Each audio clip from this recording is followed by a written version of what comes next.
You are listening to the WWNO Classical Network. Hi, this is Paul Mawson.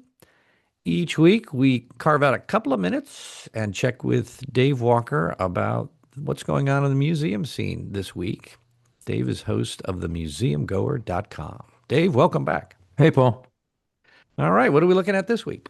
Well, this week I've got news of one exhibit opening and another closing.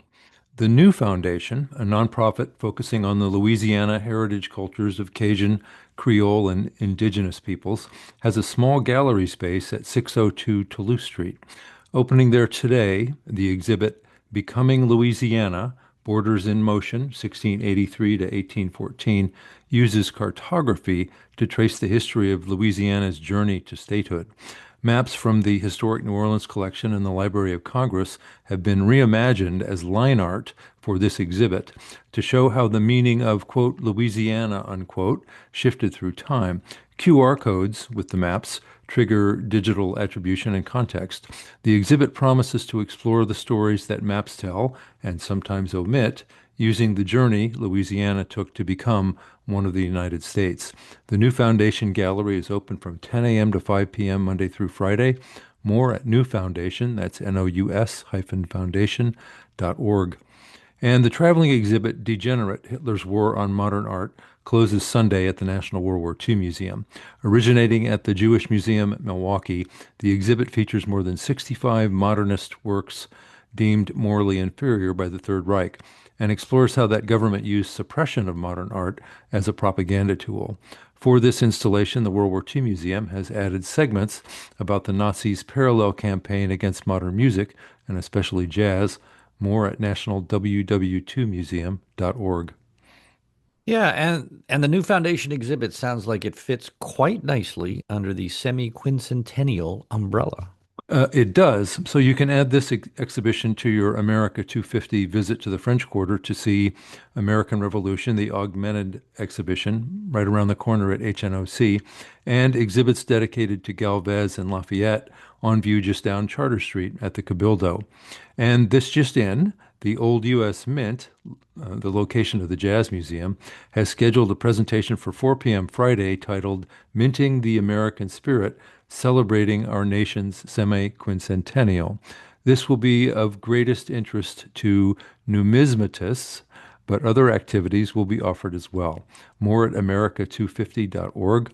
And the Friends of the Cabildo organization has been offering American 250 walking tours of the French Quarter for a few weeks. The last scheduled departure leaves from the 1850 house at 10 a.m. Saturday. More at friendsofthecabildo.org. Well, we even have breaking news on this week's Right. museum goer. Very nice, very nice. Right. Uh, uh, we try to keep it topical. And there's nothing more topical than the semi-quincentennial. It's on the tip of everybody's tongue, I believe. That's right. And we'll all learn to pronounce it by the time Yeah, it's yeah, over. we will.